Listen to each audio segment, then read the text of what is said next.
A very good morning to children. Welcome to video class. Already we had completed the 6 lessons in geography. Now I explain the 7th lesson, people and settlements. Lesson parent nana people and settlements.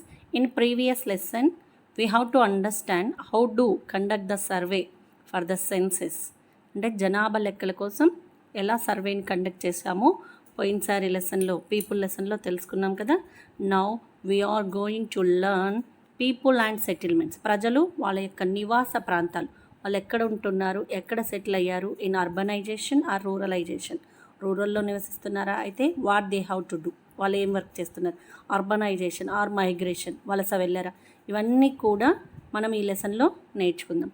First we are going to the what is a settlement. Settlement అంటే ఏంటి, settlement అంటే ఏంటి, నివాస ప్రాంతాలు కదా. అసలు సెటిల్మెంట్కి definition ఏంటో చూడండి. First the way we organise our cells and our living space in a place is called a settlements. The way we organise, ఏదైతే మనము స్థాపించుకున్నామో మనంతకు మనము, ఎలా లివింగ్ స్పేస్ అంటే మనం నివసించుకోవడానికి ఒక ప్రదేశాన్ని స్థాపించుకున్నామో ఆ ప్లేస్ని మనం ఏమని పిలుస్తామంటే settlements. The different type of settlements is there. అవునా, తల్లి తండ్రులు కొట్టినప్పుడు వాళ్ళ మధ్య తగాదాలు వస్తే దాన్ని సెటిల్ చేయడం ఒకటి, తర్వాత కబ్జా చేసినటువంటి భూముల కోసం పోలీసుల దగ్గరికి వెళ్ళి కాంప్రమైజ్ అయ్యి దాన్ని సెటిల్ చేయడం ఒకటి, ఇలా డిఫరెంట్ సెటిల్మెంట్స్ ఉన్నాయి. కానీ we are talking in this lesson settlements means where we have to organised that the place we have to take the space. ఎక్కడైతే మనం నివసించుకోవాలనుకున్నామో ఆ స్పేస్ని, ఆ పర్టికులర్ ఆ ప్లేస్ని మనం ఏమని పిలుస్తామంటే సెటిల్మెంట్ అని పిలుస్తాము. చూడండి అన్న, the way we organise our selves and our living space in a place is called a settlements. మనంతకు మనం స్థాపించుకున్నటువంటి స్పేస్లో మనం నివసించుకోవడానికి కట్టుకున్నటువంటి ఉంటున్నటువంటి స్థలాన్ని సెటిల్మెంట్ అని పిలుస్తాము. Next in a settlement we have different kinds of activities, educational, religious and commercial etc. మనకి ఇక్కడ చూసినట్లయితే చాలా తేడాలు కనిపిస్తాయి. అంటే మనం ఒక ప్రదేశంలో మన నివాస స్థలాన్ని మన జీవితాల కోసం ఏర్పరచుకున్న పద్ధతిని సెటిల్మెంట్ అన్నాం. కానీ మనం నివసించే దాంట్లో ఎడ్యుకేషనల్ పరంగా, రిలీజియస్ పరంగా, కమర్షియల్ పరంగా అనేక రకాలైనటువంటి కార్యకలాపాలు ఉంటాయి. Different activities are there in the who have to living in that place. మనం ఎక్కడైతే నివసిస్తున్నామో అక్కడ ఎడ్యుకేషనల్, తర్వాత రిలీజియస్ అండ్ కమర్షియల్, విద్య, మతపర, వాణిజ్యం వంటి విభిన్న కార్యకలాపాలు మనకి సెటిల్మెంట్స్లో కనబడుతూ ఉంటాయి. ఒక్కసారి ఒక ఫిగర్ చూద్దాం నాన్న. ఇక్కడ ఒక డయాగ్రామ్ చూసినాక లెసన్లోకి వెళ్ళిపోదాం. టు సీ దిస్ పిక్చర్ నాన్న children, figure 7.1 ABC, these and images of Himalayas. Look at all the pictures of Himalayas chapter. Land, compare the difference in settlements and risk they need to take while building houses. Use land, type of settlements. మరి ఇక్కడ ఇవన్నీ కూడా హిమాలయాలకు సంబంధించినటువంటి చిత్రాలు. ఈ బొమ్మలను చూసినప్పుడు నివాస ప్రాంతాలు, అక్కడ ఇళ్ళ నిర్మాణంలో ఎదుర్కొనేటువంటి ముప్పులు అంటే డేంజరస్. ఎప్పుడు కూడా మంచు కురుస్తుంటే అక్కడ ఇళ్ళని కట్టుకోలేము కదా, అందుకని టండ్రా పీపుల్ 2 రకాలైనటువంటి ఇళ్ళని కట్టుకునేవాళ్ళు. ఏ ఇళ్ళని, తర్వాత ఐసీ అంటే మామూలుగా ఇగ్లు తరఫున, తర్వాత జంతు చర్మాలతో చేసినటువంటివి వేసవి కాలంలో కట్టుకునేవారు. ఎందుకు, వేసవి కాలంలో ఐస్ కరిగిపోతుంది. మరి మామూలుగా ఉన్నప్పుడు ఐసీ అంటే ఇగ్లూనని నివసించుకునేవాళ్ళు, అంటే నిర్మించుకునేవాళ్ళు. తర్వాత భూ వినియోగం, ఎలా ల్యాండ్ని మనం డివైడ్ చేసుకోవాలి, ఏ పంట, నివాస ప్రాంతానికి అనేక రకాలైన తేడాలు మనకి ఇక్కడ కనిపిస్తున్నాయి. ఫస్ట్ వన్ చూడండి అన్న, the city of Shimla originally designed for a population of 25,000. Today it has merely 2 lakhs people. 25,000 జనాభాకు ఉద్దేశించినటువంటి, ఎప్పుడు సిమ్లా పట్టణంలో ఇప్పుడు 2 లక్షల మంది ఉంటున్నారు. ఒకప్పుడు సిమ్లా జనాభా 25,000 మాత్రమే. ఇప్పుడు మొత్తం ఎంతమంది ఉంటున్నారు సిమ్లాలో? 2 లక్షల మంది ఉంటున్నారు. Second one, land slide and Himalayas. హిమాలయాలు మామూలుగా ఉండవు కదన్నా, they have to the slide of Himalayas. కొండ చర్యలు, ల్యాండ్ స్లైడ్ అంటే కొండ చర్యలు విరిగి పడిపోతుంటాయి. మీరు చూసారో లేదో, వర్షం వచ్చినప్పుడు మనకి మట్టితో కప్పుకున్నటువంటి బంక మట్టితో ఉండేటువంటి కొండలు ఉంటాయి కదా మట్టివి, ఆ మట్టి దిబ్బలన్నీ కూడా వర్షానికి తడిచి ఏమైతే అంటే విరిగి పడిపోతుంటాయి. ఎప్పుడు ముంపు అంటే వరదలు వచ్చినప్పుడు కానీ, వర్షం హెవీగా కురిసినప్పుడు కానీ, అలా ఎప్పుడు కూడా ల్యాండ్ స్లైడ్ ఇన్ హిమాలయాస్లో కూడా మంచు అనేది ఒక్కొక్కసారి రకరకాలుగా పడిపోతుంటుంది. అంటే దిబ్బలుగా గుట్టలుగా కిందికి పడిపోతుంటుంది. A village and trains Himalayas in Nubra Ladakh. The villages is located text of the important lows.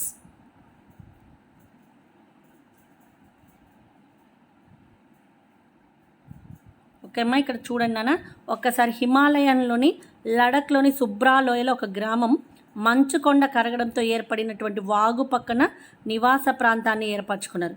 ఈ వాగు ఎప్పుడు in the summer season they are the river to flow. ఆ వాగు ఎప్పుడు ప్రవహిస్తుందంటే వేసవిలోనే ప్రవహిస్తుంది. కాబట్టి that they are the people to depend in the agriculture only the summer season. కాబట్టి అక్కడ ఉండేటువంటి సుబ్రాలోయలో ఉన్నటువంటి గ్రామ ప్రజలు వేసవిలో ఆ వాగు ప్రవహిస్తున్నటువంటి నీళ్ళతోనే వ్యవసాయం చేసుకుంటారు. అప్పుడే అది అనుకూలమైనటువంటి కాలం అని అనుకుంటారు. ఈ ప్రాంతంలో అస్సలు వర్షం అనేది పడదు. తర్వాత కొండలు లేకుండా బోడిగా ఉంటాయి, బ్యారెన్గా ఉంటాయి.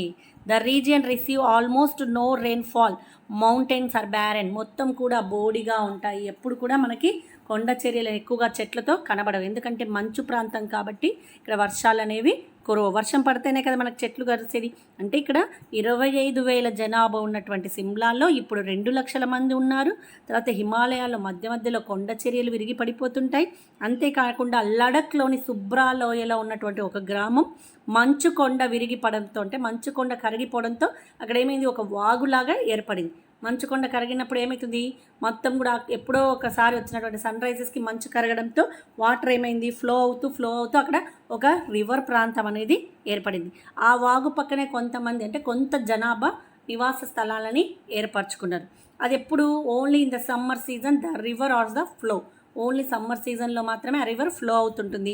కాబట్టి the people are depend in the summer season for the agriculture. ఆ టైంలోనే అక్కడ ఉండేటువంటి పీపుల్ అగ్రికల్చర్ మీద డిపెండ్ అవుతారు. ఈ ప్రాంతంలో the rain also not falling an that season, any season. ఎప్పుడు కూడా వర్షం అనేది పడదు. కాబట్టి అక్కడ ఉండేటువంటి మౌంటైన్స్ ఎలా ఉంటాయి, బ్యారెన్, అంటే బోడిగా. బ్యారెన్ అంటే ఏంటన్నా, బోడిగా ఉంటాయి. నెక్స్ట్ మా go to our lesson. Okay children, coming to our lesson. How did settlements begin? మరి నివాస ప్రాంతాలు ఎలా ఏర్పడ్డాయి? First we have to wanted the question. అంటే మనకి ఎంబడే ఎలా ఫస్ట్ ఏర్పరచుకున్నటువంటి తొలి మానవులు ఎవరు, ఫస్ట్ ఇల్లు కట్టుకున్నది ఎవరని, ఇవన్నీ కూడా క్వశ్చన్స్ వస్తాయి కదా. అలా ఇక్కడ కూడా చూడండి అన్న, early humans hunted and gathered. మొత్తంగా తొలి మానవులు వేట సేకరణ ద్వారా ఆహారాన్ని సమకూర్చుకునే వాళ్ళనే early people, early human beings అని అంటాం. Their food, that is why they were called hunter gathers. వాళ్ళని మనం ఏమని పిలిచేవాళ్ళం, వేటగాళ్ళని. తర్వాత సేకరించే వాళ్ళు, ఆహారాన్ని సేకరించే వాళ్ళని, లేదా సంచార జీవులు అని. మీకు ఆల్రెడీ మీకు ఈ లెసన్ చెప్పాను ఎర్లీ హ్యూమన్ బీయింగ్స్లో. మీకు కావాలంటే అప్పుడు అంటే 7th 8th క్లాసెస్లో మీరు ఒకసారి మళ్ళీ రివైజ్ చేసుకుంటే మీకు కనబడుతుంది. తొలి మానవులు అంటే భూమి మీద అడుగుడినటువంటి తొలి మానవులని మనం ఎర్లీ హ్యూమన్ బీయింగ్స్ అంటాం. వాళ్ళు వేట సేకరణ ద్వారా, అంటే పచ్చిగా ఆ మాంసాన్ని తినేవాళ్ళు, అంటే అక్కడే వేటాడి అక్కడే జంతువులను చంపి తినేవాళ్ళు. అలా ఆహారాన్ని సమకూర్చుకునేవాళ్ళు. అందుకనే వాళ్ళని ఆహారాన్ని సేకరించే వాళ్ళని, లేదా వేటగాళ్ళు అని, లేదా సంచార జీవులని పిలిచేవాళ్ళము. These was in search of food, gathering food from plants and trees and hunting animals for meat, hide and other uses. వీళ్ళు ఒక ప్రదేశం నుంచి ఇంకో ప్రదేశానికి ప్రయాణం చేస్తూ ఉండేవాళ్ళు. They are will be go to one place to another place to gather the groups. ముందే చెప్పాను వీళ్ళు ఎలా వెళ్ళేవాళ్ళు, గుంపులుగా ఒక ప్రదేశం నుంచి ఇంకో ప్రదేశానికి ఆహారం కోసం వెళ్ళేవాళ్ళు. అంటే సంచార జీవనం గడిపేవాళ్ళు. ఒకచోట ఆహారం లభ్యమైన తర్వాత అక్కడి నుంచి మళ్ళీ కొంత గుంపుగా కలిసి వేరే చోటికి వాళ్ళ ప్రయాణాన్ని మొదలు పెట్టేవాళ్ళు. ఇలా వాళ్ళు ఆహారాన్ని అన్వేషిస్తూ ఏం చేసేవాళ్ళు, they were search food gathering from plants, food from plants నుంచి, ట్రీస్ నుంచి, హంటింగ్ ఎనిమల్స్ అంటే అక్కడ చెట్ల నుంచి పళ్ళను సేకరిస్తూ, మాంసము తర్వాత జంతు చర్మాల ఇతరుల అవసరాల కోసం జంతువులను వేటాడుతూ సంచార జీవనం చేసేవాళ్ళు. They were search for food gathering food from plants plants నుంచి, తర్వాత ట్రీస్ నుంచి పండ్లను, తర్వాత జంతు చర్మాలను గ్యాదరింగ్ చేసేసి మాంసం కోసం, జంతు చర్మాల కోసం, ఇంకా ఇతర అవసరాల కోసం వాళ్ళు కాపాడుకోవడానికి అన్ని రకాలుగా ప్రయత్నం చేస్తూ ఒక దగ్గర నుంచి ఇంకొక దగ్గరికి సంచార జీవితాన్ని గడిపేవాళ్ళు. For about 2 lakhs years, human lives in bands as hunter-gatherers. 2 లక్షలు, సుమారు 2 లక్షల సంవత్సరాల పాటు సేకరణగా, వేటగాళ్ళుగా, గుంపులుగా జీవించారు. For about 2 lakhs years, humans lived in bands as hunter-gatherers. దాదాపు మానవులు సుమారు 2 లక్షల సంవత్సరాల పాటు వేటగాళ్ళుగా, తర్వాత ఆహార సేకరణకే గుంపులుగా జీవించారు. They did not practice agriculture. కానీ వాళ్ళకి వ్యవసాయం అనేది తెలియదు, కాబట్టి వ్యవసాయం అనే దాని మీద ఆధారపడలేదు. It brought about many changes in human life styles. కానీ ఇప్పుడు కొత్త తరం వచ్చిన తర్వాత ఆహార ఉత్పత్తికి కానీ వ్యవసాయానికి కానీ పూనుకున్నాయి. అంటే ఆహార సరఫరాలో వచ్చినటువంటి మార్పులు, కొన్ని బృందాలు ఆహార ఉత్పత్తికి తర్వాత వ్యవసాయానికి వాళ్ళు డివైడేషన్ చేసుకొని కొంతమంది వ్యవసాయం చేసేవాళ్ళు, కొంతమంది ఆహార ఉత్పత్తిని చేసేవాళ్ళు. అంటే it brought about many changes human లైఫ్లో. అంటే ఎర్లీ హ్యూమన్ లైఫ్లో చాలా చేంజెస్ వచ్చాయి. As hunter-gatherers, they were nomadic, but as agriculturists, they were increasingly sedimentary. వాళ్ళు ఏం చేశారు, వ్యవసాయానికి పూనుకున్నారు, కానీ వాళ్ళ జీవన శైలిలో చాలా వరకు మార్పులు వచ్చాయి. నోమాడిక్ అంటే ఒక్క దగ్గర ఉండేవాళ్ళు కాదు, వీళ్ళు ఎన్నో రకాలుగా చాలా దూరం తిరగాల్సి వచ్చింది. ఎలా, ఒక్క దగ్గరే ఉండి వాళ్ళ పనిని చేసుకునే వాళ్ళు కాదు, ఒక చోటి నుంచి ఇంకో చోటికి వెళ్తూ యాజ్ అగ్రికల్చరిస్ట్ అంటే అలాగే వ్యవసాయాన్ని అభివృద్ధి చేసుకుంటూ, సెడిమెంటరీ లైఫ్ అంటే జీవనాన్ని, వేటగాళ్ళుగా సంచార జీవనాన్ని కాపాడేవాళ్ళు. కానీ వ్యవసాయదారులుగా ఒకే ప్రదేశంలో స్థిర నివాసం ఉండడం తర్వాత పెరిగింది. అంటే ఎలా, they have to go to the Hunter gathers. ఒక చోటికి నుంచి ఇంకో చోటికి అన్వేషణ కొనసాగిస్తూ వాళ్ళు ఎలా అంటే అలా సంచార జీవనం గడుపుతూ వెళ్ళాల్సి వచ్చింది. అంటే ఒకే ప్రదేశంలో ఎక్కువసేపు ఉండలేము కదా, ఎక్కువ రోజులు ఉండలేము, ఎందుకంటే అక్కడ ఆహారం అయిపోయిన తర్వాత అక్కడి నుంచి వేరే చోటికి బదిలీ కావాల్సి వస్తుంది. అలా చాలా రోజులు సేకరణ, వేటగాళ్ళుగానే వాళ్ళు సంచార జీవనం గడిపేవాళ్ళు. కానీ వ్యవసాయదారులుగా తయారైన తర్వాత, అంటే వ్యవసాయం అభివృద్ధి చెందిన తర్వాత వాళ్ళు ఒకే చోట స్థిరపడ్డారు. ఒకప్పటి నాటి ఫోటో చూద్దాం నాన్న.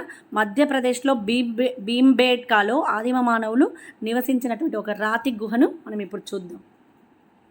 Okay children, see this picture మా. ఇది చూస్తున్నారా, ఇదిగో ఇది ఎక్కడ అంటే మధ్యప్రదేశ్లోని భీంబేట్కాలో ఆదిమ మానవులు నివసించినటువంటి రాతి గృహ.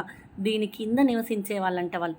ఆదిమ మానవులంతా కూడా దీని కింద నివసించేవాళ్ళు. కానీ ఇంకా మీకు తెలియాలంటే మీరు ఆల్రెడీ 6th క్లాస్లో ఎర్లీ హ్యూమన్ బీయింగ్స్ గురించి నేర్చుకున్నారు కాబట్టి మీకు ఆల్రెడీ తెలిసే ఉంటుంది. నెక్స్ట్ వన్ మా, గో టు అవర్ లెసన్. ఇక్కడ మీకు టెక్స్ట్ బుక్లో ఒకటి ఇచ్చారు చూడండి అన్న, నోమాడిక్ అంటే ఇక్కడ మనకి లెసన్లో ఒకటి ఇచ్చాడు. ఏంటి, nomadic life style and sedimentary life style. అంటే స్థిర జీవన విధానము, తర్వాత నోమాడిక్ సంచార జీవన విధానం. వీటి తేడాలు తెలుసుకోమన్నాడు. ఒక్కసారి నేను చెప్తాను, ఒక 2-3 పాయింట్స్ నోమాడిక్ గురించి, సెడిమెంటరీ గురించి వినండి నాన్న. మీ దాంట్లో లేదు కానీ నేను చెప్తాను చూడండి. మీ టెక్స్ట్ బుక్లో లేదు కానీ నోమాడిక్ పీపుల్ ఎలా నివసించేవాళ్ళు, సెడిమెంటరీ లైఫ్కి మారిన తర్వాత వాళ్ళ జీవన విధానం ఎలా ఉందనేది నేను చెప్తాను. Nomadic life styles means the people keep on moving from place to place. ముందే చెప్పాను, నోమాడిక్ లైఫ్ స్టైల్ ఎలా ఉంటుందంటే పీపుల్ ఒక ప్రదేశం నుంచి ఇంకో ప్రదేశానికి మారుతూ ఉంటారు. మరి sedimentary life style means the people are staying in one place. ఎప్పుడైతే వేటగాళ్ళుగా ఉండి ఆహారాన్ని సేకరించి జీవన విధానాన్ని ఆపివేసి వ్యవసాయాన్ని అభివృద్ధి పరుచుకున్నారో హ్యూమన్ బీయింగ్స్, ఎవరు, ఎర్లీ హ్యూమన్ బీయింగ్స్, వీళ్ళు ఒకే చోట స్థిర నివాసాన్ని ఏర్పరచుకున్నారు. దాన్నే సెడిమెంటరీ లైఫ్ స్టైల్ అంటాం. అంటే నోమాడిక్ లైఫ్ స్టైల్ అంటే ఒక ప్రదేశం నుంచి ఇంకో ప్రదేశానికి ఆహారం కోసం కానీ వేట కోసం కానీ గుంపులుగా వెళ్ళడం. కానీ సెడిమెంటరీ లైఫ్ స్టైల్ అంటే ఒకే వద్ద స్థిర నివాసం ఏర్పరచుకునేటువంటి విధానాన్ని సెడిమెంటరీ లైఫ్ స్టైల్ అంటాం. అంటే అంటే వ్యవసాయానికి ముందు, వ్యవసాయం తెలియకముందు, వాళ్ళ లోపల చేంజింగ్స్ రాకముందు వాళ్ళు ఏం చేశారు, వేట కోసం, ఆహార సేకరణ కోసం గుంపులుగా ఒక ప్రదేశం నుంచి ఇంకో ప్రదేశానికి నోమాడిక్ లైఫ్ను అనుభవిస్తూ వెళ్ళారు. వ్యవసాయాన్ని నేర్చుకున్న తర్వాత లాస్ట్కి వాళ్ళు ఏం చేశారు, అదే జీవన విధానానికి, అంటే అక్కడ ఉండేటువంటి జీవన విధానానికి అలవాటు పడ్డారు. They wonder from one place to another in search food. వాళ్ళు ఎందుకు వెళ్ళారు? ఒక ప్రదేశం నుంచి ఇంకో ప్రదేశానికి ఆహార సేకరణ కోసం వెళ్ళారు. Today people have permanent settlements, they need not to wander anywhere. ఇప్పుడున్నటువంటి జీవన విధానంలో ప్రజలు ఎక్కడికి వెళ్ళాల్సిన అవసరం లేదు. ఏదో ఒక పని చేసుకుంటూ అక్కడే వాళ్ళ స్థిర నివాసాన్ని ఏర్పరచుకోవచ్చు. అంటే లైఫ్ స్టైల్లో నోమాడిక్ లైఫ్ స్టైల్నేమో ఒక ప్రదేశం నుంచి ఇంకో ప్రదేశానికి దేనికోసం వెళ్ళారు? ఆహార సేకరణ కోసం. ఆహారం తింటే కదా మనం బతికేది, దానికోసం వెళ్ళారు. కానీ ఇప్పుడున్నటువంటి పీపుల్కి ఆహార సేకరణ కోసం మనం వేటాడడానికో లేకపోతే చెట్లెంబడో అడవుల వెంబడో వెళ్ళాల్సిన అవసరం లేదు. ఏదో ఒక పని చేసుకుంటూ స్థిర నివాసం ఏర్పరచుకొని అక్కడే ఉండొచ్చు.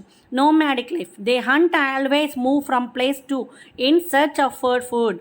వాళ్ళు ఏం చేసేవాళ్ళు? వేటాడుతూ, ఎనిమల్స్ని వేటాడుతూ ఒక ప్లేస్ నుంచి ఇంకొక ప్లేస్కి మారుతూ ఉండేవాళ్ళు. పీపుల్ సెడిమెంటరీ లైఫ్లో people produce food by doing agriculture.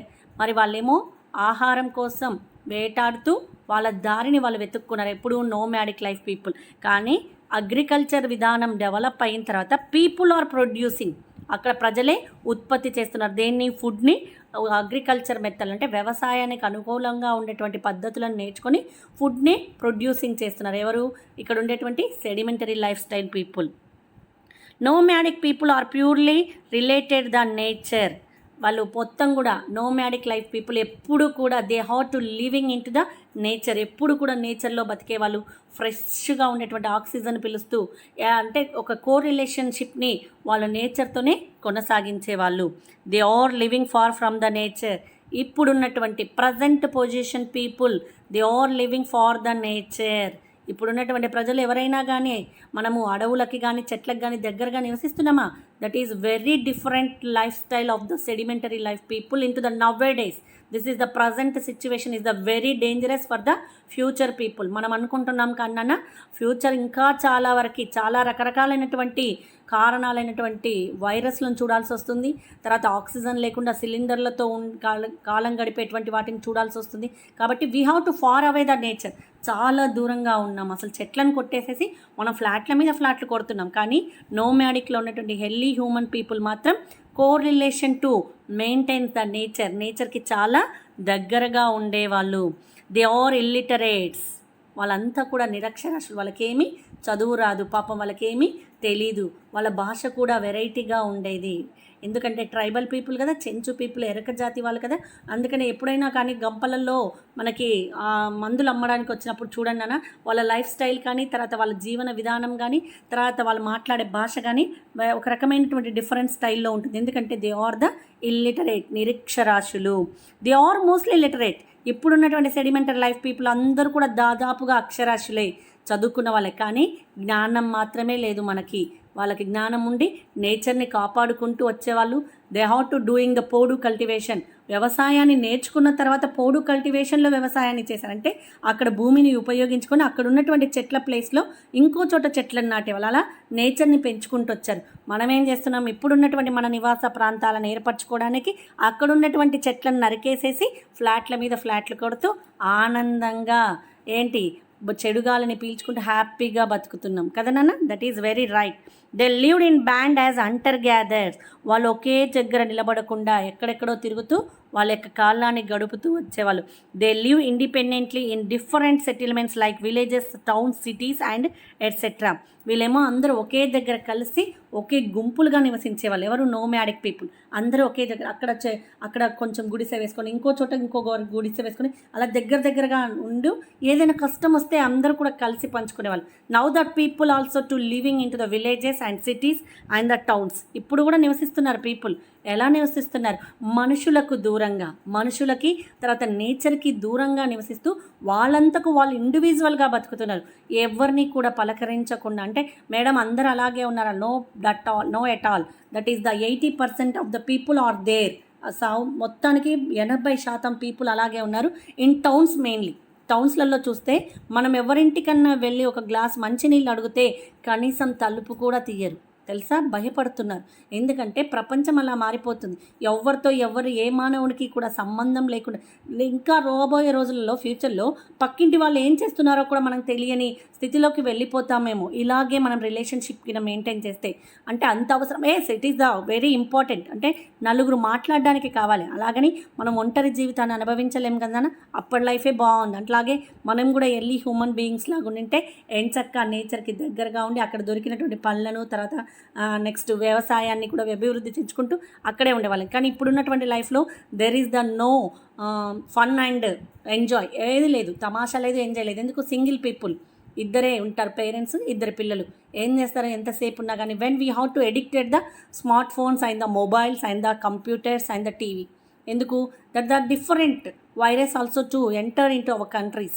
మన దేశాల్లోకి అనేక రకాలైన వైరస్ వస్తున్నాయి. దాంట్లో చదువులు బంద్ కావడం, పిల్లలు మొబైల్లకి అతుక్కపోవడం, తర్వాత పేరెంట్స్ని గౌరవించకపోవడం, ఎక్కడ నానమ్మ తాతయ్య అమ్మమ్మ జాడలే కనిపించలేకపోవడం. This is our life. అంటే నోమాడిక్ లైఫ్కి సెడిమెంటరీ లైఫ్కి ఎంత తేడా ఉందో చూడండి అన్న. This is the nomadic. అంటే నోమాడిక్ టైప్లో చాలా వరకు పీపుల్ చాలా హ్యాపీగా ఉన్నారు, ఎంజాయ్ చేశారు. వాళ్ళు కూడా ఒక దేవతలను పూజించేవాళ్ళు, వాళ్ళు కూడా డ్యాన్సులు, తర్వాత సంగీతాన్ని, తర్వాత రోజుకు అంటే ఒక నెలకు ఒక పండగను చేసుకునేవాళ్ళు. ఇలా వాళ్ళకి తెలియకపోయినా రకరకాల ఉన్నదాన్ని షేర్ చేసుకొని బతికేవాళ్ళు. ఇప్పుడు మనం పక్కవాడిది లాక్కొని తిని బతుకుతున్నాం. అవునా? That is the very right. మీరు ఒప్పుకున్నా ఒప్పుకోకపోయినా ఇప్పుడున్నటువంటి జీవన పరిస్థితి అది. పక్కింటి వాడికి ఎందుకు అంత ఆస్తి వచ్చింది, నాకు ఎందుకు రాలేదు, తర్వాత పక్కింటి వాడు అంత లగ్జరీగా బతుకుతున్నాను, నేను ఎందుకు బతకట్లేదు, కానీ మనకున్న దాంట్లో తృప్తిగా బతుకుతున్నామని మాత్రం మన పీపుల్ అనుకోవట్లేదు. This is the selfish country. అంటే ఆల్ ద కంట్రీస్, మనం ఒక్కరమే కదని అందరం కూడా సెల్ఫిష్గానే తయారవుతున్నాము. ఓకే మా, next go to our lesson. Expanses of agriculture and emergency of towns. వ్యవసాయ వృద్ధి అంటే ఎక్స్పాన్షన్ ఆఫ్ అగ్రికల్చర్, వ్యవసాయ వృద్ధి, and the emergency of town, పట్టణాల ఆవిర్భవనం అనేది ఎలా జరిగిందో చూద్దాం. As agriculture progressed, people organised their life around pattern observed in nature. వ్యవసాయానికి అభివృద్ధి చెందుతున్నటువంటి ప్రకృతి రీతులను ప్రజలు బాగా అర్థం చేసుకోగలిగారు. Agriculture are progressed, people organised their life and around patterns observe in nature. నేచర్లో వస్తున్నటువంటి ప్రకృతి రీతులను ప్రజలు బాగా అర్థం చేసుకోగలిగారు, అలాగే వ్యవసాయాన్ని కూడా అభివృద్ధి చెందించారు. They also had time to speculate on other things. మామూలుగా వచ్చేసేసి they also had time to speculate on other things. They are the movements of heavenly bodies, population sizes also increased.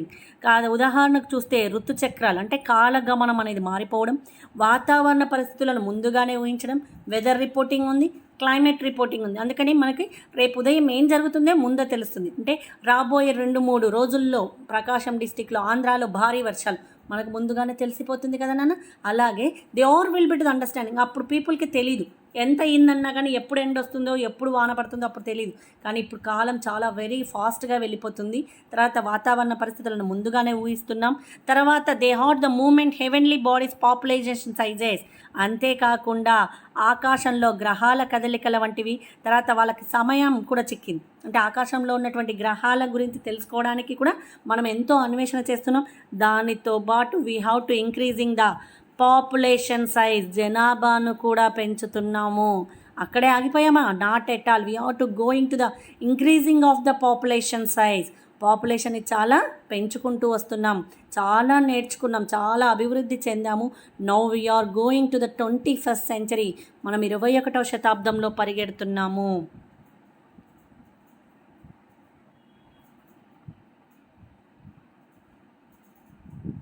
The number of and variety of goods produced increasing and so did the trade in them. అంతేకాకుండా జనాభా పెరగడంతో పాటు రకరకాల వస్తువులని, అంటే రకరకాల వస్తువులను ఉత్పత్తి చేయడం కూడా నేర్చుకున్నాము. వాటిని మార్కెట్లో కూడా వర్తకం ద్వారా అమ్ముతున్నాము. Many goods were produced for the market and sold to traders who carried to far away places. అంతేకాకుండా ఇవన్నీ కూడా ప్రాంతాలు అంటే పట్టణ ప్రాంతాల్లో ఇవన్నీ పెరిగే వరకు ఏమవుతుంది? మెనీ గూడ్స్ వర్ ప్రొడ్యూస్, రకరకాల వస్తువులను మనం తయారు చేసి మార్కెట్లోకి ప్రొడ్యూస్ చేసి వాటిని అమ్మి వాటి ద్వారా మనం వర్తకాన్ని ప్రారంభించాము. తర్వాత వాటిని ఇంకా దూరంగా ఉండేటువంటి ప్లేసెస్లోకి కూడా ఎక్స్పోర్ట్ చేస్తున్నాం. ఫర్ ఎగ్జాంపుల్ నేత అంటే కుండల తయారీ, లోహాల తయారీ, తర్వాత ఇంకా ఉత్పత్తి అంటే ఆహారం ఉత్పత్తి చేసేటువంటి రకాలు, తర్వాత వీళ్ళకి వృత్తి పని వాళ్ళు, తర్వాత పట్టణ నివాస ప్రాంతాలు, వ్యవసాయం చేయని వాళ్ళకి ఆహారాన్ని ఎక్స్పోర్ట్ చేయడం, ఇలాంటివి ఎన్నో కూడా మనము నేర్చుకున్నాము. నెక్స్ట్ వన్ చూడండి మా. Why do settlements change? నివాస ప్రాంతాలు ఎందుకు మారుతాయి? Why we how to change the places? మనం నోమాడిక్ పీపుల్ లాగానే ఒక సంచారం గడిపొచ్చిన తర్వాత మనం కూడా ఇప్పుడు ఎలా విలేజ్ నుంచి టౌన్స్కి, టౌన్స్ నుంచి సిటీస్కి వెళ్తున్నాం, ఎందుకు మారుతున్నాయి? Why we how to changes our settled of life? మనం నివాస ప్రాంతాల్ని మనం ఎందుకు మార్చుకుంటున్నాం? Many parts of these city which have traditionally been common lands are now occupies basties of slums. మనం ఇక్కడ చూసినట్లయితే ఇక్కడ మనకి many parts of the city, many parts of the city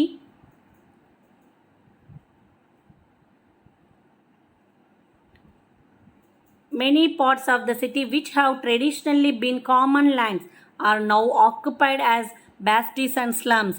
అనేక రకాల వల్ల భారతదేశాన్ని పరిపాలించిన తర్వాత అనేక రకాల వల్ల ఇక్కడ ట్రెడిషనల్లీ బీన్ కామన్ ల్యాండ్స్ చాలా వరకు మనకి అనేక నివాస ప్రాంతాలు ఇక్కడ వచ్చిన తర్వాత మనకి చాలా వరకు కామన్ ల్యాండ్స్ ఉండేవి. Are now occupied bastis are slums. అవి ఎలా మారిపోయాయి? అందరూ కూడా ఆక్యుపై చేసినాక స్లమ్ ఏరియాగా మారిపోయాయి. On many occasions there were conflicts and land rights. కానీ మనము అక్కడ భారతదేశంలోకి వచ్చిన తర్వాత వలస వెళ్ళిన తర్వాత అక్కడ మనం ఉపాధి కోసం వెతుక్కుంటూ వెళ్ళడం, తర్వాత మన యొక్క ల్యాండ్ కోసం, మనం హక్కుల కోసం, అంటే మన యొక్క హక్కుల కోసం మనము పోరాడడం జరిగింది. Often big builder or Delhi Development Authority means DDA, Delhi Development Authority itself would evict people from the land that for a long time.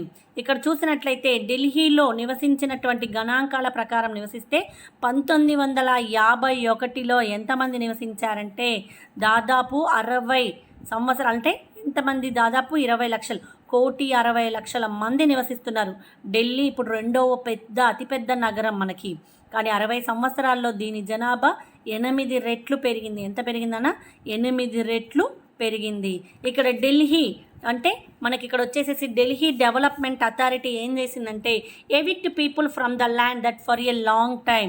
వాళ్ళకు నివసించడానికి కొన్ని కాలనీలను ప్రొజెక్ట్ చేసింది. ఎవరు? ఢిల్లీలో అనేక రకాలైనటువంటి వాడల్లో నివసిస్తున్నారు కదా పేద ప్రజలు, వాళ్ళ కోసం ఢిల్లీ డెవలప్మెంట్ అథారిటీ ఒక రకమైనటువంటి ప్లేస్ని వాళ్ళకి చూపించింది.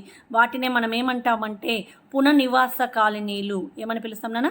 పునర్నివాస కాలనీలు అని చెప్పి పిలుస్తాం. దీంట్లో అనేక రకాలైనటువంటి గ్రామీణ ప్రాంతాలకు చెందిన వాళ్ళు, తర్వాత స్లమ్ ఏరియాలో నివసించే వాళ్ళు, చాలా కుటుంబాలకు సంబంధించిన వాళ్ళు ఇక్కడ మనకి కనబడుతూ ఉంటారు. It often ends up that the people move from one area to another and they occupy the new location. It is not notified. కానీ ఇక్కడ మనం చూసినట్లయితే ఆ ప్రజలు ఒకే చోట ఉండరు. ఇక్కడ స్లమ్ ఏరియాలో నివసించే ప్రజలు ఒకే చోట ఉండకుండా ఒక ప్రాంతం నుంచి ఇంకొక ఏరియాకు వెళ్ళిపోతూ ఉంటారు. కాబట్టి the location is not noticed. ఆ నోటీస్కి మనకి నోటీస్ అనేది రాదు. ఎందుకంటే వేరే ప్లేసెస్కి వెళ్ళిపోతాం. అక్కడ ఉంటే మనకు కావాల్సినటువంటి అన్ని ఫెసిలిటీస్ని ఢిల్లీ డెవలప్మెంట్ అథారిటీ చూసుకుంటుంది. కానీ మనం అక్కడ కొన్ని రోజుల నుండి అక్కడి నుంచి ఖాళీ చేసి వేరే ప్లేసెస్కి వెళ్ళిపోతున్నాము. నెక్స్ట్ వన్ చూడండి మా. Thus settlements have been growing in unemployed manner. కాబట్టి అన్ప్లాన్డ్ మేనర్. కాబట్టి అక్కడ ఉండేటువంటి వాళ్ళకు కూడా చాలా పెద్ద సమస్యగా తయారైంది. ఎందుకు? ఇప్పుడు ఉండేటువంటి నివసించేటువంటి అంటే స్లమ్ ఏరియాల్లో, రైల్వే స్టేషన్ల పక్కన, తర్వాత పేద గుడిసెల్లో నివసించే వాళ్ళందరినీ కూడా క్యాలిక్యులేట్ చేసుకొని వాళ్ళన్నిటినీ కూడా వాళ్ళ దగ్గర ఉండేటువంటి పరిసరాలను శుభ్రం చేయించి అక్కడ ఉండేటువంటి రాష్ట్ర ప్రభుత్వం ఏం చేస్తుంది? వాళ్ళ కోసం అని చెప్పి అనేక రకాలైనటువంటి సహాయ కార్యక్రమాలు చేపట్టి వాళ్ళకి జాబ్స్ ఇప్పించగానే వాళ్ళు ఏం చేస్తారు? కొన్ని రోజులు అలా ఉన్నప్పుడు ఇంకొంతమంది వచ్చేసేసి వేరే దగ్గర నివసిస్తారు, మళ్ళీ స్లమ్ ఏరియాలు అంటే మురికివాడలో నివసిస్తారు. అలా వాళ్ళకి ఎప్పుడు ఏ టైంకి ఢిల్లీకి ఎంతమంది వస్తున్నారు, వలస ప్రాంతానికి ఎంతమంది వస్తున్నారు, ఎంతమంది నివసిస్తున్నారు, ఎవరెవరు ఎక్కడ నివసిస్తున్నారు, ఈరోజు వీళ్ళకి కరెంట్ ఇచ్చేసాం అంటే వాళ్ళకన్నిటికీ అన్ని ఫెసిలిటీస్ కావాలి కదా. అక్కడ వాళ్ళు నివసించేటువంటి ప్రాంతాలకి కరెంట్ కావాలి, ఎడ్యుకేషన్ కావాలి, నీట్గా ఉండాలి, అన్ని ఫెసిలిటీస్ కల్పించాము. ఇక్కడ ఉండేటువంటి 10 ఇండ్లకి ఈ 10 ఇండ్లకు ఫెసిలిటీస్ కల్పించిందనే మళ్ళీ ఒక 2 ఏళ్ల తర్వాత, ఒక సంవత్సరం తిరగకుండానే మళ్ళీ ఒక 60 మంది వలస ప్రాంతంగా వస్తారు. అంటే వలసలకు బయలుదేరి మళ్ళీ ఢిల్లీకి వచ్చేవరకు ఎవరు ఎక్కడ నివసిస్తున్నారు, ఏ ఏరియాలో ఎంతమంది నివసిస్తున్నారు అనేది కూడా అంచనా వేయడం చాలా కష్టమైంది. ఇక్కడ చూడండి నాన్న, ఒక బాక్స్ చూపిస్తాను మీకు ఇక్కడ. Okay children, see this box మా. Type of settlements, eastern population in 2000, percentage of population of city. ఇక్కడ చూడనన్నా నివాస ప్రాంతం యొక్క రకం, ఎవరెవరు నివసించే వాళ్ళు, తర్వాత 2000 సంవత్సరంలో జనాభా అంచనా ఎంతమంది నివసించే వాళ్ళు అనేది, తర్వాత నగరం మొత్తంలో జనాభా ఎంత శాతం. వీళ్ళు ఫస్ట్ వన్ ఏంటంటే జుగ్గి జోప్డీ క్లస్టర్స్. వీళ్ళని ఏమని పిలుస్తామంటే ఫస్ట్ రకాన్ని టైప్స్ ఆఫ్ సెటిల్మెంట్స్ అని చెప్పాను. ఢిల్లీలో చాలా పరిశ్రమలు ఉన్నాయి, చాలా పారిశ్రామిక రంగాలు ఉన్నాయి కాబట్టి అక్కడికి ప్రజలు ఎక్కువ మొత్తంలో వెళ్ళి సెటిల్ అయ్యేవాళ్ళు. ఎందుకు, ఇక్కడ వ్యవసాయం మీద ఆధారపడి ఏదో ఒక పని చేసుకుంటూ బతికే వాళ్ళు కూడా ఆదాయం అంటే వర్షాలు పడకపోవడం, తర్వాత పంట నష్టపోవడం, ప్రతిసారి కూడా వ్యవసాయంలో దెబ్బతినడం, తర్వాత ఏమీ పని తోచకపోవడం, అలా ఏం చేసేవాళ్ళంటే మైగ్రేట్ అయ్యేవాళ్ళు. ఆ ప్రాంతం నుంచి మైగ్రేట్ అయ్యి ఢిల్లీకో, దుబాయ్కో, సౌదీకో వెళ్ళి అక్కడ నివసించేవాళ్ళు. మనకి ఇక్కడ ఏ నగరం తీసుకున్నాం, ఢిల్లీ నగరం తీసుకున్నాం. అంటే రెండవ అతిపెద్ద నగరం. 1951లో అక్కడ 60 లక్షల మంది మాత్రమే నివసించేవాళ్ళు. ఇప్పుడు 60 సంవత్సరాల్లో దీని జనాభా 8 రెట్లు పెరిగిందంటే చాలా ఎక్కువగా పెరిగింది. మరి దాంట్లో ఆ ఢిల్లీలో ఏ ఏ ప్రాంతాల్లో ఎవరెవరు నివసిస్తున్నారు వాళ్ళని ఏమని పిలుస్తాం. First one is the jhuggi jhopdi clusters. 20.72 అంటే ఎంతమంది నివసిస్తున్నారు, 20,000 మంది నివసిస్తున్నారు. అంటే ఇక్కడ jhuggi jhopdi clusters. Slum designed areas, మురికివాడలుగా గుర్తించిన ప్రాంతాలు ఎన్ని అంటే 26,000. మురికివాడలుగా గుర్తించిన ప్రాంతాలన్నీ 26,000. ఎంతమంది అంటే పర్సెంటేజ్ 19.1. అన్ఆథరైజ్డ్ కాలనీస్ అంటే వీళ్ళిద్దరిని గుర్తించారు. జుగ్గి జోపిడీస్ని, స్లమ్ ఏరియాలో నివసించే వాళ్ళని ప్రభుత్వం గుర్తించింది. ఎవరు, DDA ఢిల్లీ డెవలప్మెంట్ అథారిటీ గుర్తించింది. అన్ఆథరైజ్డ్ కాలనీస్ అంటే గవర్నమెంట్తో గుర్తించబడని కాలనీస్ కూడా ఉన్నాయి. అంటే గవర్నమెంట్తో పొత్తు పెట్టుకోకుండా వాళ్ళంతకు వాళ్ళు నివసించేటువంటి కాలనీస్ ఉన్నాయి. అవే అన్ఆథరైజ్డ్ కాలనీస్, అనాధికృత కాలనీలు. అంటే వీళ్ళకి గవర్నమెంట్కి ఏం సంబంధం ఉండదు. ఏది తెచ్చుకోవాలన్నా కానీ గవర్నమెంట్తో వెళ్ళాలంటే వీళ్ళు ఏం చేస్తారు, కొన్ని రోజులు ఉండి అక్కడి నుంచి ఖాళీ చేసి వెళ్ళిపోతుంటారు. అంతా అట్లాంటి వాళ్ళు ఎంతమంది ఉన్నారంటే అట్లాంటి కాలనీలు 7,000 ఉన్నాయి. పర్సెంటేజ్ వచ్చేసి 5.3. Jhuggi జోపిడి resettlement colonies. మరి ఫస్ట్ జుగ్గి జోపిడి కాలనీస్ ఇచ్చాం కదా, మళ్ళీ వీళ్ళు వచ్చిన తర్వాత వాళ్ళకి మళ్ళీ నివాస కాలనీలను ఏర్పరచడానికి ఎన్ని కాలనీలను ఏర్పాటు చేసిందంటే 17,000 కాలనీలను ఏర్పాటు చేసింది. అక్కడ 12.7% మంది పాపులేషన్ నివసిస్తున్నారు. రూరల్ విలేజెస్, గ్రామాలు ఎన్ని ఉన్నాయంటే 7,000 ఉన్నాయి. రెగ్యులరైజ్డ్ అన్ఆథరైజ్డ్ కాలనీస్ అంటే రెగ్యులరైజ్డ్గా ఉన్నవి, అంటే వాళ్ళ గవర్నమెంట్ ఫామ్లో ఉండి రికార్డ్స్లో ఉన్నవి. రికార్డ్స్లో లేనివి ఎన్ని ఉన్నాయంటే 17,000. అవి సగం ఇవి సగం అనుకోండి, 8.5 అంటే మొత్తానికి 8,000 అంటే 8,500 వేసుకుంటే 8,500 ఏమో రికార్డ్ షీట్లో ఉన్నాయి, 8,500 ఏమో అసలు గవర్నమెంట్ లెక్కలో లేని వాళ్ళు చాలామంది అక్కడ నివసిస్తున్నారు. అర్బన్ విలేజెస్, పట్టణ గ్రామాలు ఎన్ని ఉన్నాయంటే 8,000. Next is the planned colonies, ప్రణాళికాబద్ధ కాలనీలు. అంటే ప్రణాళికంగా వాళ్ళు ఫస్ట్ వచ్చిన వాళ్ళకి, మైగ్రేట్ అయ్యి వచ్చిన వాళ్ళకి, ప్రభుత్వ సహాయం కోరిన వాళ్ళకి కాలనీలను ఎంతవరకు ఏర్పాటు చేశారంటే 33,000 కాలనీలను ఏర్పాటు చేశారు. 23,000 మంది నివసిస్తున్నారు. మొత్తం ఎంత అంటే 139,000 వరకు వాళ్ళు ఢిల్లీ డెవలప్మెంట్ అథారిటీ ప్రతిరోజు కూడా వాళ్ళ కోసం వర్క్ చేస్తుంది. 100% వాళ్ళకి న్యాయం చేయాలి అనుకుంటే ఇక్కడ కొంతమందికి న్యాయం చేయంగానే మిగతా వాళ్ళు వచ్చేసేసి మళ్ళీ వలస పేరిట వచ్చేసేసి మళ్ళీ ఆ నగరంలో నివసిస్తున్నారు. అలా అనాథరైజ్డ్ అంటే గవర్నమెంట్ రికార్డులలో లేని వాళ్ళు.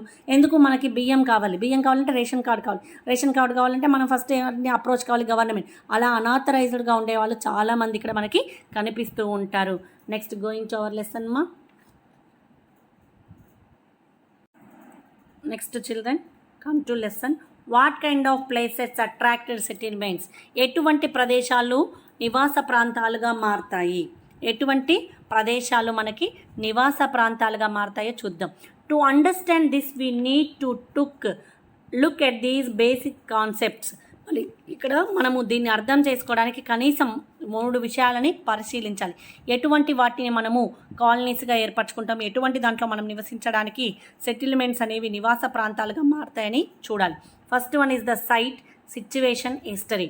అంటే ఫస్ట్ వచ్చేసి ప్రదేశం, పరిస్థితి, ఆ ప్రదేశం యొక్క చరిత్ర. నేను ముందే చెప్పాను, సైట్ అంటే మనకేంటి, ప్రదేశం. మనం నిర్మించుకున్నటువంటి మనం అనుకున్నటువంటి ప్రదేశం, తర్వాత సిచ్యువేషన్ పరిస్థితి, ఎకనామిక్గా మనం వెనకబడ్డం, తర్వాత history.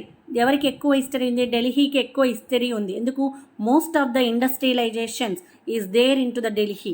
They are the one of the people who are going to do any work on that area. ఆ ఏరియాలో ఏదో ఒక పని దొరుకుతుంది. అక్కడికి వెళ్తే, ఆ రాజ్యానికి వెళ్తే, ఆ టౌన్కి వెళ్తే మనకి ఏదో ఒక పని దొరుకుతుంది, అక్కడ హ్యాపీగా ఉంటాము అని చెప్పి. అంటే ఆ ప్రదేశం యొక్క హిస్టరీ, చాలా హిస్టరీ ఉంది కదా నాన్న.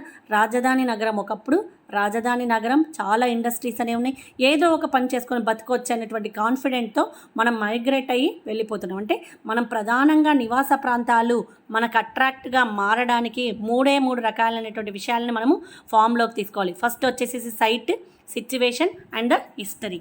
సెకండ్ వన్ చూడండి అమ్మా.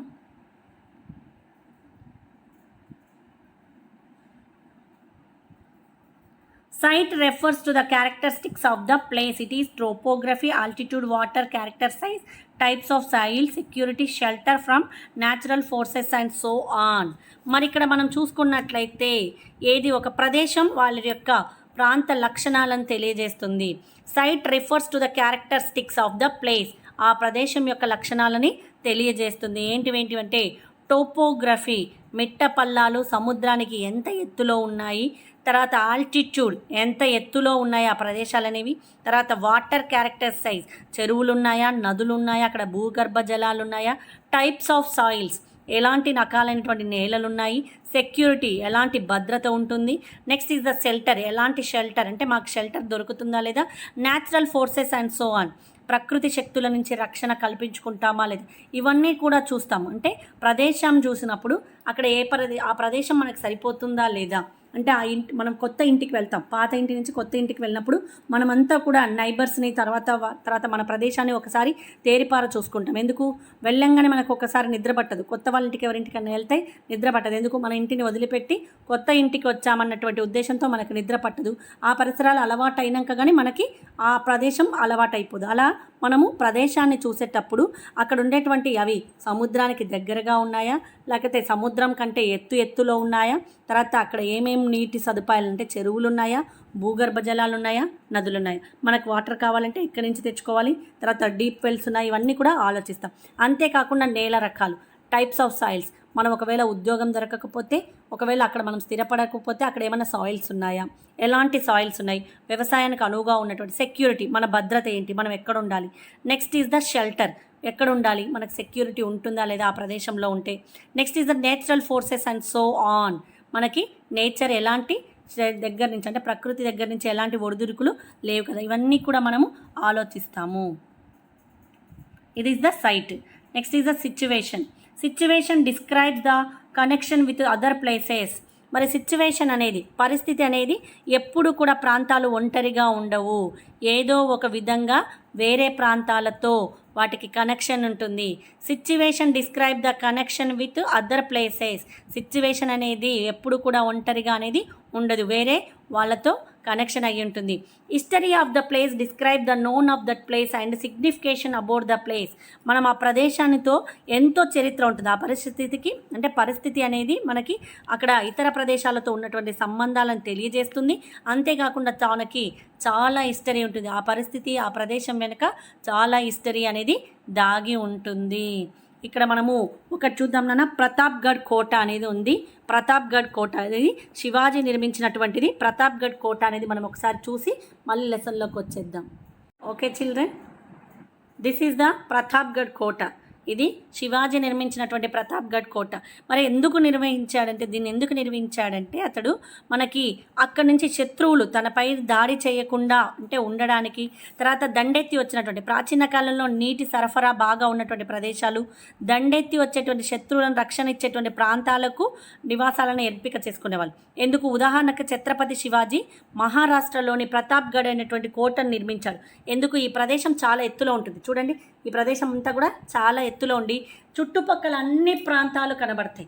ఎవరెవరు ఏ శత్రువులు ఎక్కడి నుంచి దాడి చేస్తున్నారు, ఎక్కడి నుంచి మన మీదకి దాడి చేయడానికి వస్తున్నాయి, ఇవన్నీ కనబడేటట్టు ఛత్రపతి శివాజీ నిర్మించినటువంటి కోట. దీన్నే ప్రతాప్గఢ్ కోట అంటారు. ఏమని పిలుస్తాం నాన్న? ప్రతాప్గఢ్ ఫోర్ట్.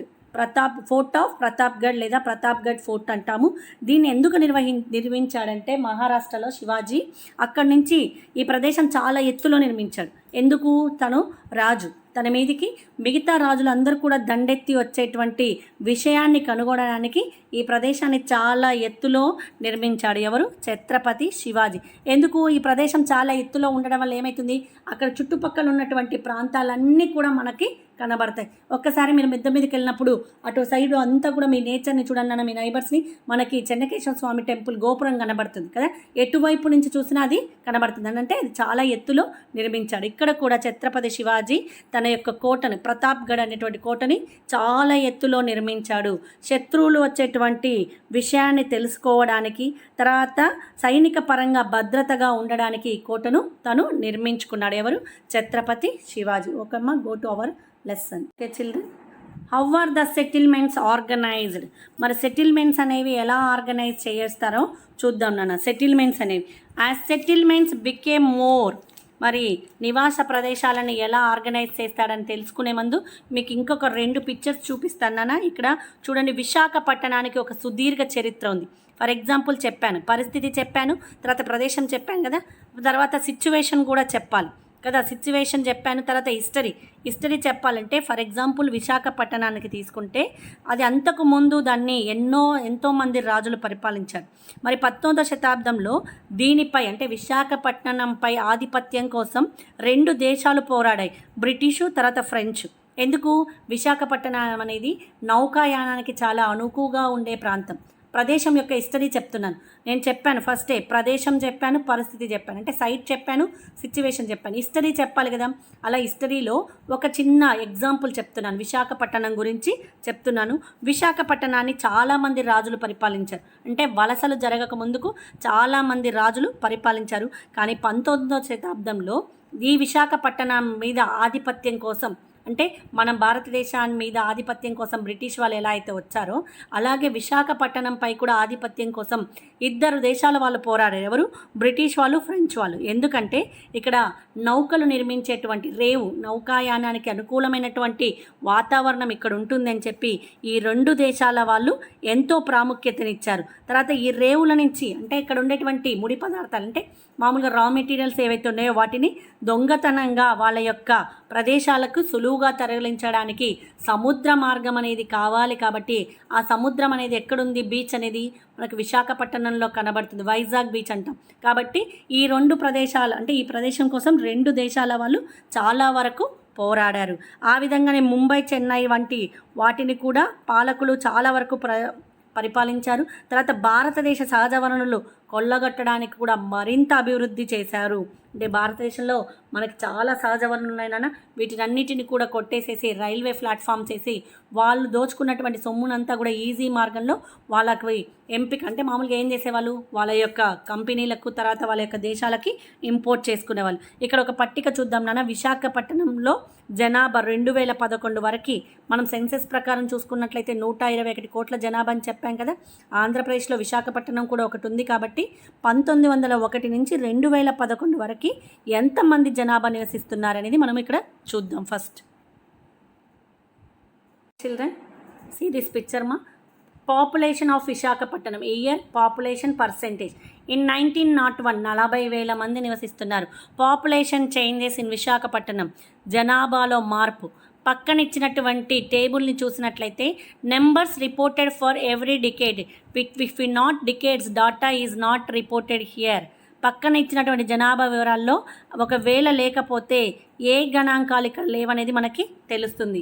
1901లో 40,000 మంది, 1911లో 43,000 మంది, 1921లో 44,000 మంది, 1931లో 57,000 మంది. అంటే పెరుగుతున్నారా తగ్గుతున్నారా? +2 +3 +4 అన్ని ఇక్కడ పర్సెంటేజ్ కూడా ఇచ్చారు చూడండి అన్న. 1941లో 70, లాస్ట్కు 2011 వచ్చేవరకు 20 lakhs ఆఫ్ పీపుల్ నివసిస్తున్నారు. ఎక్కడ? విశాఖపట్నంలో. +51.2% పెరిగారు. ఎక్కడ పెరుగుకుంటూ వచ్చారంటే 2001 నుంచి ఎక్కువగా పెరుగుకుంటూ వచ్చారు. From which decade to which decade has population increase been the highest percentage? ఇక్కడ అడుగుతున్నారు, ఏ దశాంకం నుంచి ఏ దశాంకానికి జనాభా పెరుగుదల అత్యధికంగా ఉంది? 1981లో లేదు, అంటే 44 1921లో మళ్ళీ ఎప్పుడు 1931లో 1921 అంత లేదు 1931లో కనబడ్డది. తర్వాత మళ్ళీ 1941లో, తర్వాత 51, తర్వాత మళ్ళీ ఎప్పుడు 2001లో మనకి కనబడుతుంది. అంటే ఎక్కడి నుంచి డికేట్స్ అంటే మీకు ఇక్కడ క్వశ్చన్స్ అడుగుతున్నాడు. ఫస్ట్ ఏమో ఏ గణాంకాలు ఉన్నాయి, ఒకవేళ లేకపోతే ఏ దశాంకం ప్రక్కన గణాంకాలు అనేవి ఇక్కడ క్యాలిక్యులేట్ చేయబడలేదు. రెండో క్వశ్చన్ వచ్చేసేసి ఏ దశాంకం నుంచి అంటే from which decade to which decade has the population increasing here, ఏ సంవత్సరం నుంచి ఏ సంవత్సరానికి పాపులేషన్ అనేది ఇంక్రీజింగ్ అయింది. From which decade to which decade has population increase and been as least percentage, అంటే ఏ సంవత్సరం నుంచి ఏ సంవత్సరం వరకు జనాభా అతి తక్కువగా ఉంది అనేది కూడా ఇచ్చాడు. నెక్స్ట్ ఈజ్ ద 1901 నుంచి 2011 వరకు విశాఖపట్నానికి లైన్ గ్రాఫ్ తయారు చేసి జనాభా సంఖ్యలో మార్పులని పరిశీలించాలంట. This is the first lesson మా, first part of the 7th lesson మా. ఇక్కడ వరకు టేబుల్ 2 వరకు చెప్పాను. ఫస్ట్ లెసన్ ఇంకా లెసన్ ఉంది, పార్ట్ 2లో కంటిన్యూ చేసి కంప్లీట్ చేసేద్దాం. ఓకే నాన్న, any doubts you have to clarify in the Zoom app. Okay children, thank you very much నాన్న. Thank you to everyone. To any doubts to clarify to Zoom, all of you to attend the Zoom app to regularly ma. Okay children, bye.